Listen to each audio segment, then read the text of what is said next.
Om Namo Bhagavate Sri Ramanaya Karunapurna Sudabdhe Kabalita Ghana Vishwarupa Kiranavalya Arunachala Paramatman Aruno Bhavachitta Kanja Suvikasaya Vande Sri Ramana Rushe Acharyasya Padabjam Yo me darshayadhisham Bhantam Dhwantamatityaha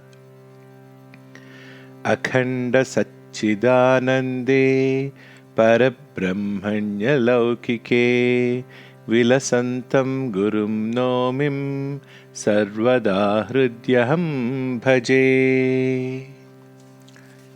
Day by Day with Bhagavan, episode number 14, 13/4/1946. Today is Tamil New Year Day. The Panchangam for the New Year was read out by our Shastriyar in Bhagavan's presence in the afternoon. 14/4/1946 afternoon. Attendant Shivananda was reading out the Tamil Siva Sahasranama found at the end of Thiru Arul Mori. When I entered the hall about 3 p.m., Bhagavan was trying to correct S as the latter went on reading.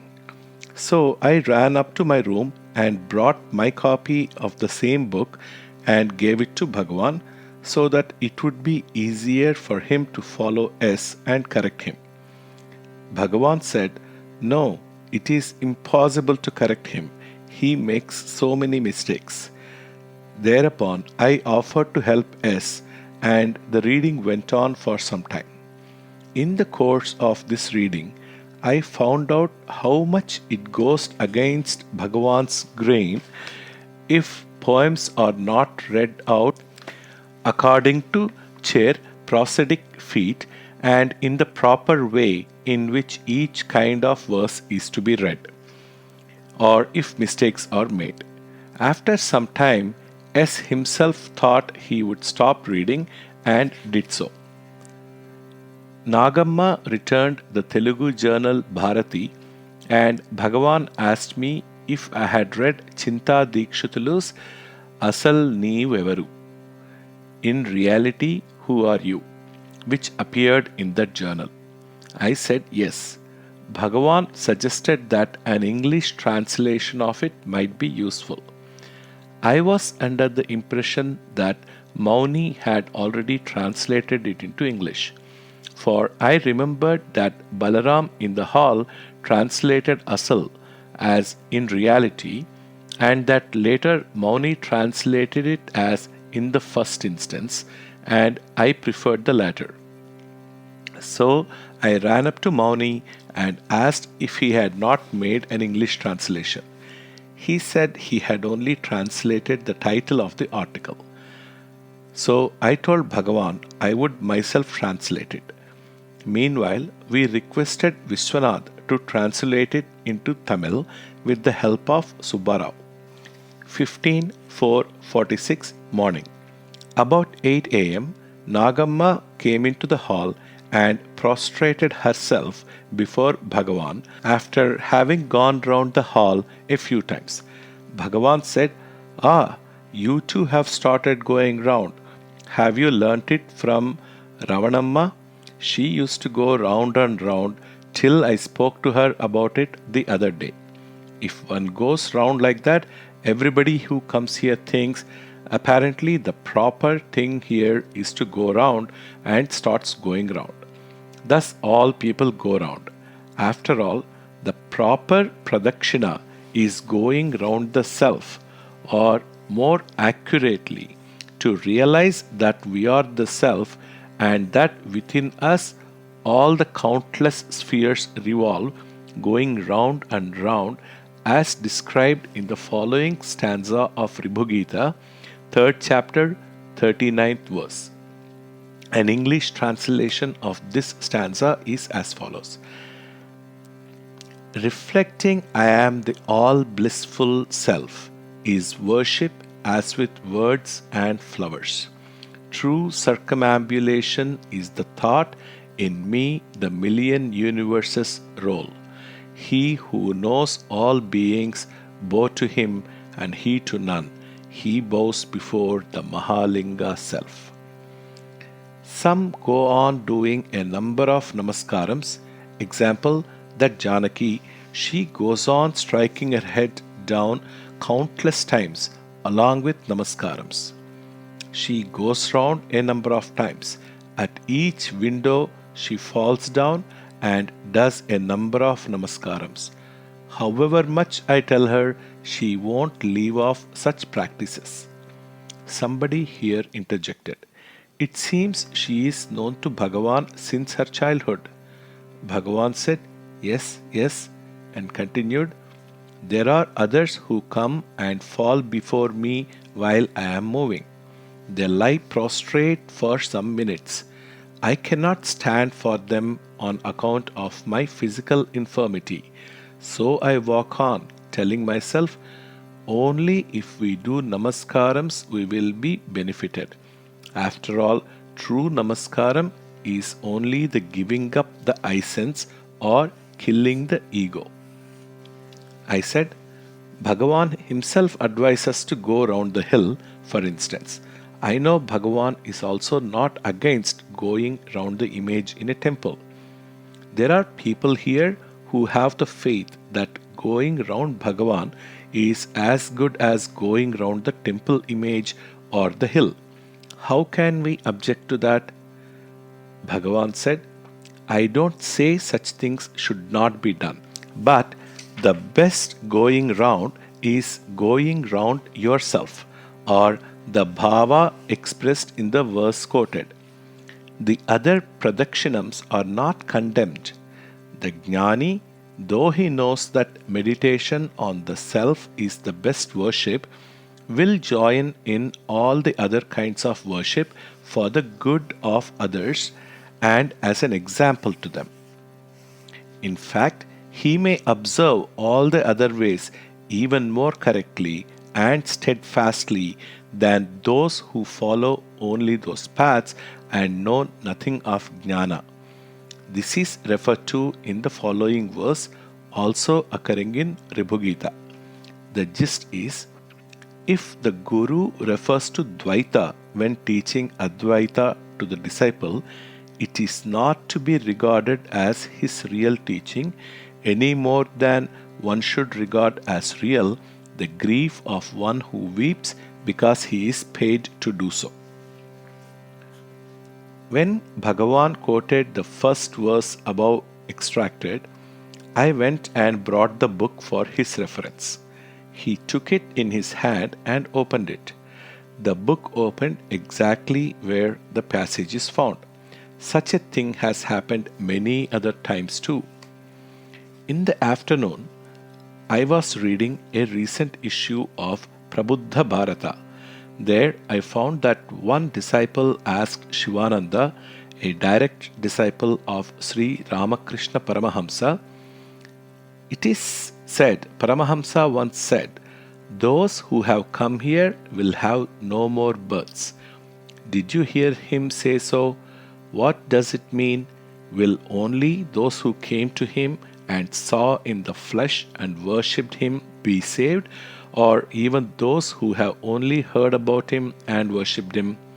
It is said, Shivananda replied, the above remark of Paramahamsa is found in all the books, and it means that both classes of people will be saved, provided, however, they have surrendered unto him.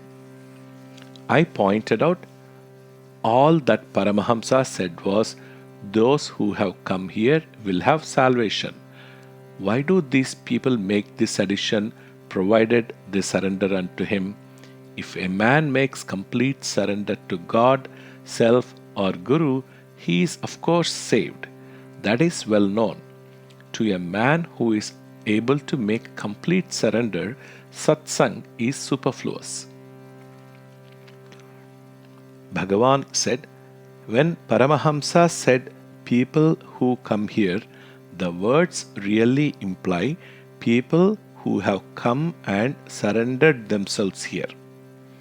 I said, if he meant it, would he not have said so? I believe there are people to approach whom is to obtain salvation, whether we are able to surrender completely or not. Did not all the crowd that went to attend Saint Sambandhar's marriage, including the pipers and drummers, get salvation? The drummer and piper had no idea of making complete surrender. Bhagavan remained silent. Then he said, it is said Sundarar got a Vimana and went to heaven, and that he invited others to join him, but that none came forward. But in Tukaram's life, it is said that he went to heaven with his body and that he took 21 people with him. To look up this last reference, I brought Bhakta Vijayam in Tamil, and Bhagavan read out how Tukaram, before going to heaven with his body, invited everyone to go with him, and after 7 days he went with 22 people to heaven. In this connection, I told Bhagavan, it has come down as a sort of tradition, and I have also heard it said that Bhagavan once told some disciples that those who are here, that is with Bhagavan, need not worry about their salvation, even as upper class passengers, having informed the God, may quietly go to sleep in their berths and will be awakened and detrained at their destination by the God. I have not been able to find out when, where, and to whom Bhagavan said words to the above effect. Bhagavan said nothing in reply, but so far as I am concerned, the fact that he did not deny it in words or by facial expression is enough to convince me that Bhagavan must have, in some unguarded moment, uttered these words of great hope to lazy men like me. 16/4/1946. In the evening, after Parayana, Muruganar brought a Tamil book and gave it to Bhagavan, saying that the author had sent 2 copies of the book through Padananda. Thereupon, Bhagavan asked him, when did Padananda arrive?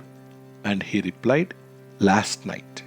On enquiry, Muruganar told me it was a book by Tiruttani Chengalroya Pillai, comparing the 2 famous poet saints Tirumular and Arunagirinathar. Bhagavan said, it is a short book and can be read out now either by you or Vishwanath. We was sitting in the front row before Bhagavan.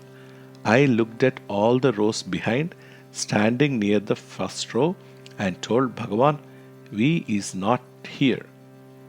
Then Bhagavan showed we to me and laughed, saying, why, he is here. I said, then let us ask him to read it. I have not got my glasses with me. Bhagavan remarked, I see, that is why you could not see Vishwanathan. Then we read out the pamphlet and we all heard it. Some Telugu visitor got up and requested Bhagavan that the matter should be translated or summarized in Telugu. But such translation seemed neither necessary nor feasible. The book did not strike any of us as worth all the trouble it must doubtless have entailed. 17/4/46. Yesterday morning itself, Vishwanathan had given to Bhagavan a Tamil rendering of Asal Neevu Evaru. Ramana Bhagavan. Bhagavan asked me yesterday afternoon if I had done the English translation. I had to say no.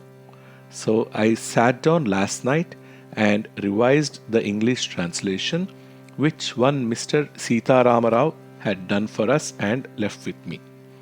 I fair copied the revised draft and gave it to Bhagavan at 10:30 a.m. today. Soon after he began to peruse it, the second tapal arrived and he had to attend to it. After finishing it, though it was then 5 minutes to 11, Bhagavan took up the English translation for perusal and went on with it till the bell rang for lunch at 11 a.m. Afternoon. Bhagavan continued reading the English translation and finished it after suggesting about half a dozen corrections. 18:46 Afternoon. Mr. Nanavati of Bombay asked Bhagavan, in the fifth stanza of Arunachala Pancharatna, reference is made to seeing your form in everything. What is the form referred to? Bhagavan said, the stanza says that one should completely surrender one's mind, turn it inwards, and see you, the self within, and then see the self in you in everything. It is only after seeing the self within that one will be able to see the self in everything. One must first realize there is nothing but the self and that he is that self, and then only he can see everything as the form of the self. That is the meaning of saying, see the self in everything and everything in the self, as is stated in the Gita and other books. It is the same truth that is taught in stanza 4 of the reality in 40 verses. If you have the idea that you are something with form, that you are limited by this body, and that being within this body you have to see through these eyes, God and the world also will appear to you as form. If you realize you are without form, that you are unlimited, that you alone exist, that you are the I, the infinite I, what is there to be seen apart from the infinite I? Apart from the I, there is nothing to be seen. There must be a seer for an object to be seen, and there must be space, time, etc. But if the self alone exists, it is both seer and seen, and above seeing or being seen. 1946 morning. After Krishnaswamy had been massaging for 7 or 8 minutes, Bhagavan said, you have been massaging me. It seemed to me as if I was not being massaged. And turning to me, he said, sometimes when they are not massaging me, I feel as if I was being massaged. What to say? Somasundaram Pillai of Kadalur returned after a visit to Tiruchuri, Madura and other places, and was telling Bhagavan that the day he was at Madura, it happened to be Punarvasu Nakshatra, and that devotees gathered in the Ramana Mandiram there had bhajan etc., and that there was milk and vadai for Naivedyam, which was afterwards distributed to all those who were present at the function. Just as he was saying this, Shantamma entered the hall with milk for Naivedyam and distribution, because she had just entered her new house. Bhagavan said, you say milk was offered as Naivedyam and distributed to you, here comes milk for the same purpose. S continued to tell Bhagavan about his trip, and Bhagavan asked, did you inquire in Tiruchuri whether on Masi Maham, which was only a little before you went there, water rose to the temple tank as it used to do in my boyhood? S replied, no. I took it for granted that even now the water rises and so did not make any enquiries.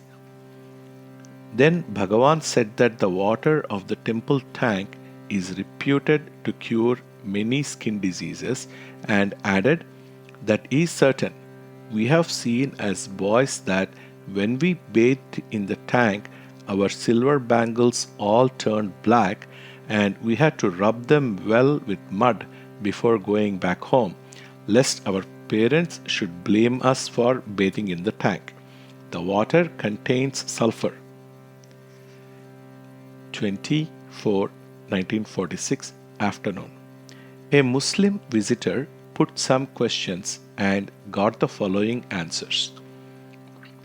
Question: this body dies, but there is another imperishable body. What is it? Answer: imperishable body is a contradiction in terms. The term shariram means that which will perish.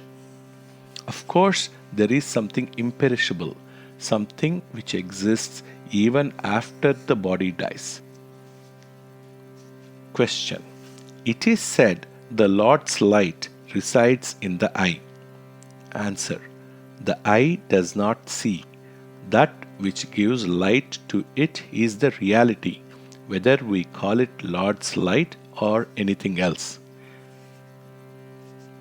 Question: the Lord has created all this, has He not? What was created first? It is said light or sound was created first.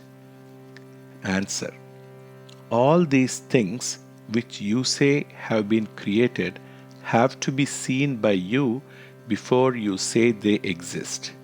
There must be a seer. If you find out who that seer is, then you will know about creation and which was created first. Of course, various theories as to what came into existence first from God are given out. Most, including scientists, agree that all has come from light and sound. Question: can we call anything created, like this piece of wood, for example, God? It is said it is very wrong to do so. Answer: even this piece of wood, does it exist apart from God?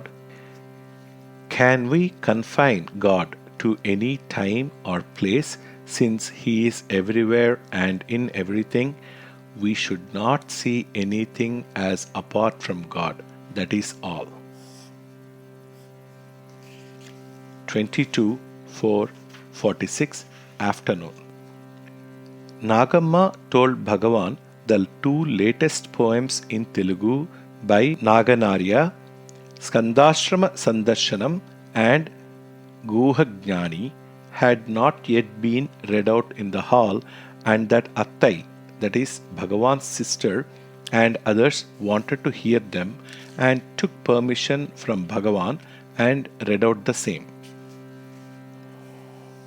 Later, Mr. Rajagopala Sharma, Sanskrit Pandit in Maharaja's College at Pudukkota, came and introduced himself to Bhagavan, saying that he was well known to our Lakshmana Sharma and that though he had often heard about Bhagavan, he had got the privilege of seeing Bhagavan only now for the first time.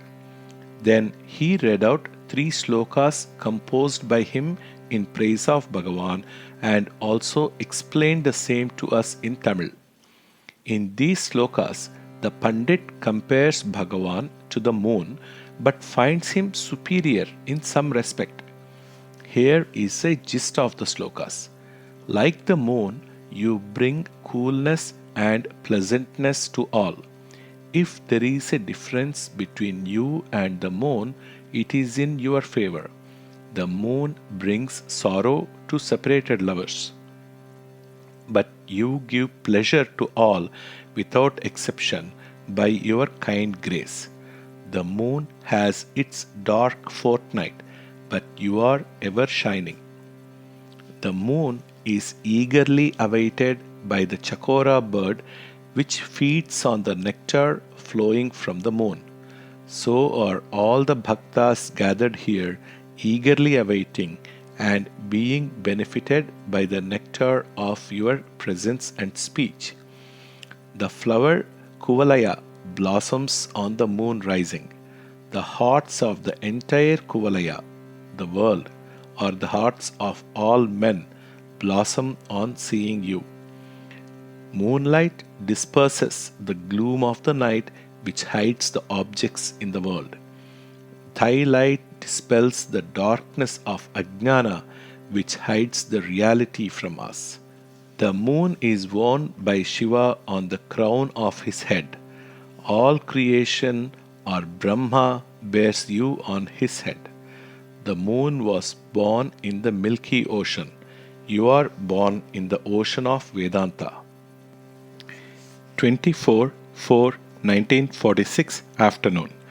When Chinta Dikshitulu's Ramana Gopalan first came here, Mr. D. S. Shastri sent us an English translation of the article.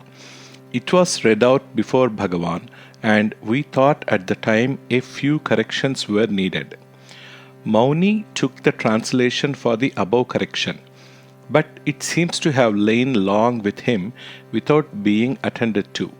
So, Nagamma brought it back 3 or 4 days ago and gave it to me and asked me to do the revision. Bhagavan asked me this afternoon if I had finished the work. I replied, I had the Telugu read out to me by Nagamma only last evening and started writing the revised translation this morning. When I came to the sentence in which Thaga Thaga occurs, I wanted to see how our Vishwanath had rendered it in Tamil. I got the Tamil rendering only at 11 am. I am going on with the work and shall finish it soon. Then we discussed the words Mutte, Tagathaga, Eppetiki Appudu, etc. occurring in the original article. I finished the revision and gave it to Bhagavan. He asked me to keep it along with the other translations. I gave them to Nagamma and requested her to bind all together for future reference. Nagamma asked Bhagavan for the 3 slokas in Sanskrit by the Pudukkota Pandit and offered to write them down in the Stotra notebook. We found they had already been copied by Vishwanath. Bhagavan took up the slokas and read them out. I took advantage of this to read my summary of the first of these slokas as given in this diary and see if Bhagavan thought it fairly correct. Bhagavan gave me the compliment of remarking, How did you manage to remember all this and write them down in your notebook? I had omitted reference in my account to Bhagavan having been born in the ocean of Vedanta while the moon was born in the Milky Ocean.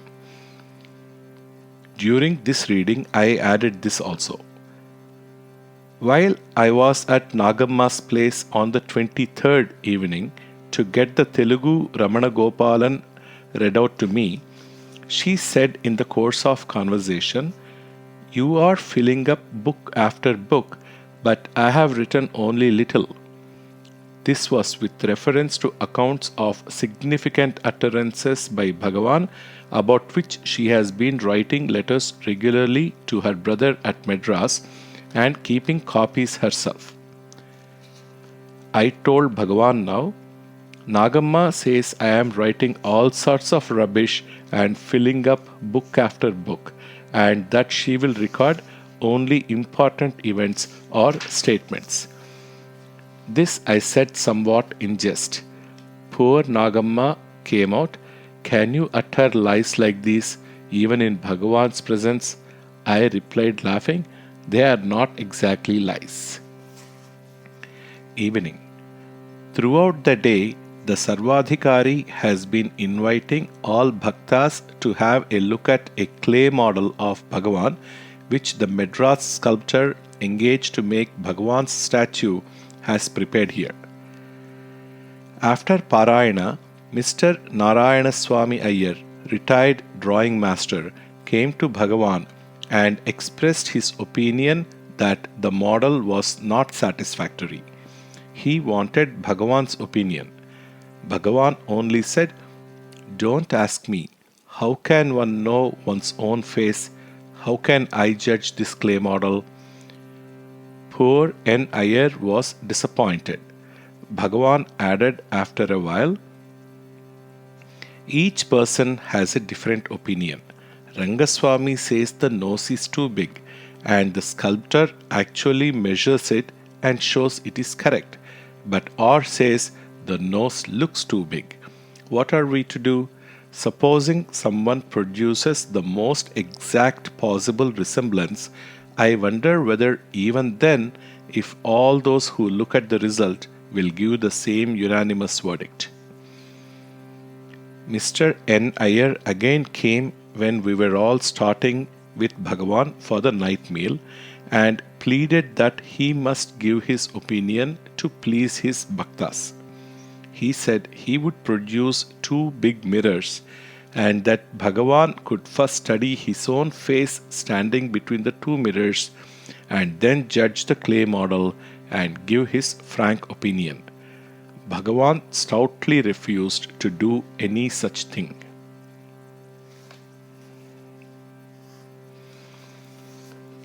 (25/4/46) morning. When Bhagavan returned from his stroll about 7:30 a.m. and entered the hall, he said, "As I was getting up the steps to get into the ashramam compound, I was saying, how is it Dr. T.N.K. has not arrived? If he came by the morning train, he should have arrived by now. Before I close my mouth, I find T.N.K. before me. I wonder if it was his being here that made me think of him. I think of him, and there he is before me." Then Bhagavan told T.N.K., "It must have been a great inconvenience for you to rush up like this now. These people wouldn't listen to me. They wired to you. They wired to the Sthapati. The Sthapati replied he could not come now. They have now sent a man to fetch him. I don't know if the Sthapati is going to come after all. All this is quite unnecessary, but they won't heed me." When discussing some days ago the meaning of Dakshinaparsam occurring in Asal Neevu Yavaru, Bhagavan wanted to know if the image of Dakshinamurti in the Madras Museum has its head turned to the right, looking at the heart center there. Bhagavan then remarked, "If we write to Dr. T.N.K., he will at once take a photo of the image and send it." Nagamma reminded Bhagavan of this in the hall this morning, soon after Dr. T.N.K. left the hall. So, soon after, I brought Dr. T.N.K. again into the hall, and Bhagavan asked him to take and send a photo of the image or images of Dakshinamurti in the museum. Bhagavan also inquired if the museum authorities would object. Dr. T.N.K. replied they would not, and that they might even have photos of the image or images already with them. He also wanted to have for reference with him the sentence in the article describing the image of Dakshinamurti. So I gave him the extract with a translation in Tamil. A visitor asked Bhagavan, "When I try to be without all thoughts, I pass into sleep. What should I do about it?" Bhagavan, "Once you go to sleep, you can do nothing in that state. But while you are awake, try to keep away all thoughts. Why think about sleep? Even that is a thought, is it not? If you are able to withdraw any thought while you are awake, that is enough. When you pass into sleep, that state in which you were before falling asleep will continue, and again when you wake up, you will continue from where you had left off when you fell into slumber. So long as there are thoughts of activity, so long would there be sleep also. Thought and sleep are counterparts of one and the same thing. Bhagavan quoted the Gita and said, "We should not sleep very much or go without it altogether, but sleep only moderately. To prevent too much sleep, we must try and have no thoughts or chalana, movement of the mind. We must eat only sattvic food, and that only in moderate measure, and not indulge in too much physical activity. The more we control thought, activity, and food, the more shall we be able to control sleep. But moderation ought to be the rule, as explained in the Gita, for the sadhak on the path. Sleep is the first obstacle, as explained in the books, for all sadhaks. The second obstacle is said to be vikshepa, or the sense objects of the world which divert one's attention. The third is said to be kashaya, or thoughts in the mind about previous experiences with sense objects. The fourth, ananda, is also called an obstacle because in that state a feeling of separation from the source of ananda, enabling the enjoyer to say, "I am enjoying ananda," is present. Even this has to be surmounted, and the final stage of samadhana or samadhi has to be reached, where one becomes ananda or one with the reality, and the duality of enjoyer and enjoyment ceases in the ocean of Satchidananda or the Self.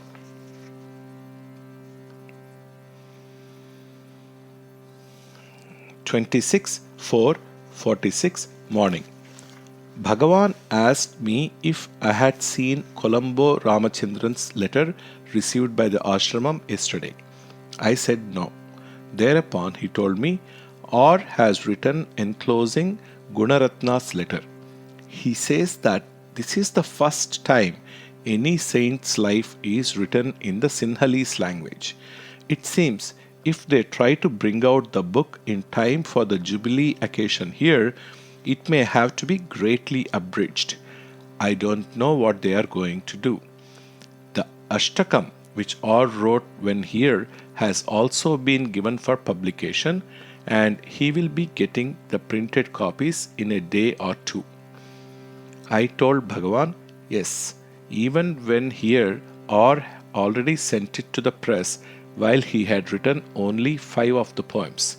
He wanted it as a folder with Bhagavan's picture on the first page, but he had asked me not to mention it to Bhagavan just then.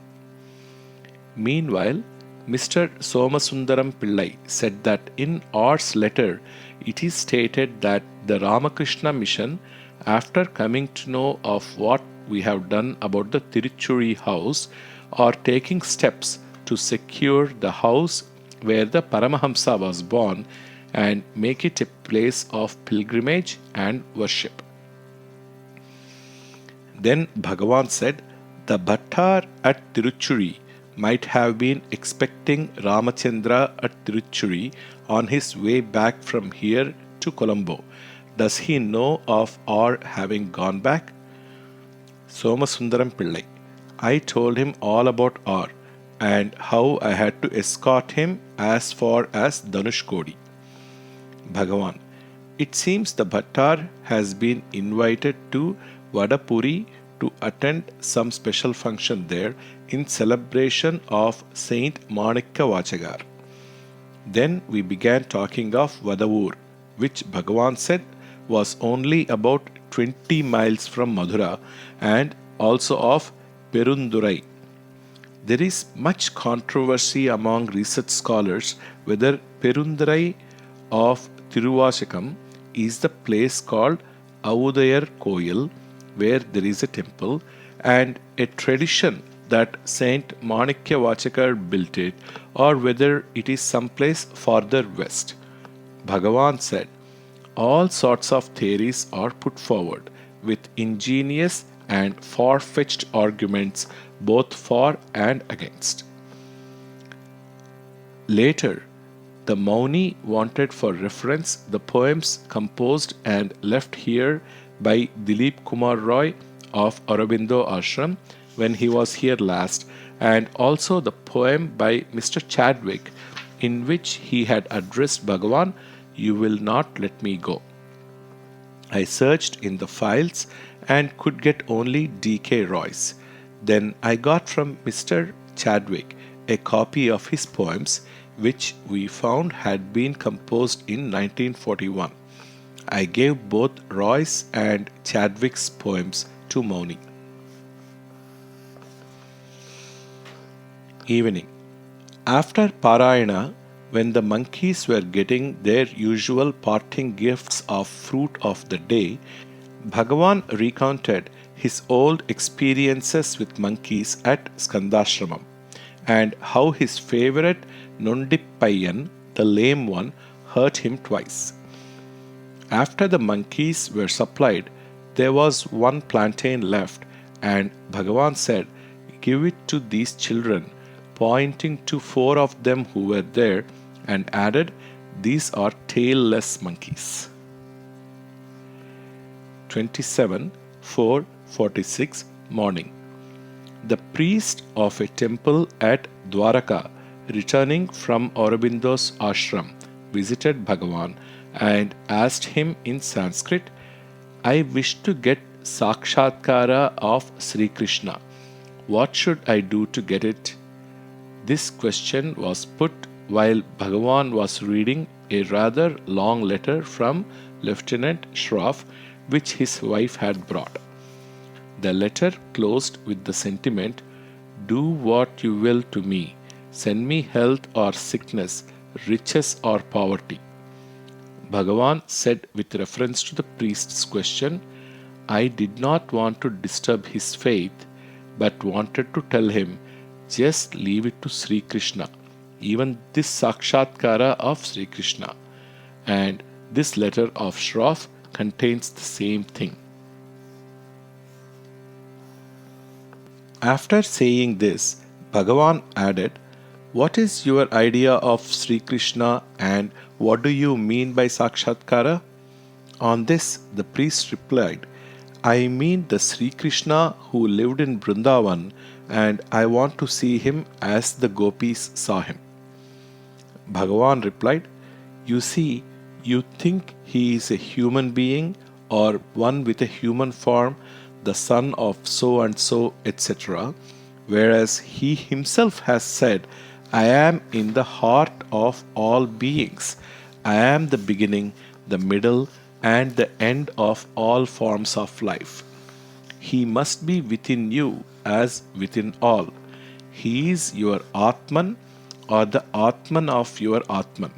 So, if you see this entity or have Sakshatkara of it, you will have Sakshatkara of Krishna. Atma Sakshatkara and Sakshatkara of Krishna cannot be different. However, to go your own way, surrender completely to Krishna and leave it to him to grant the Sakshatkara you want.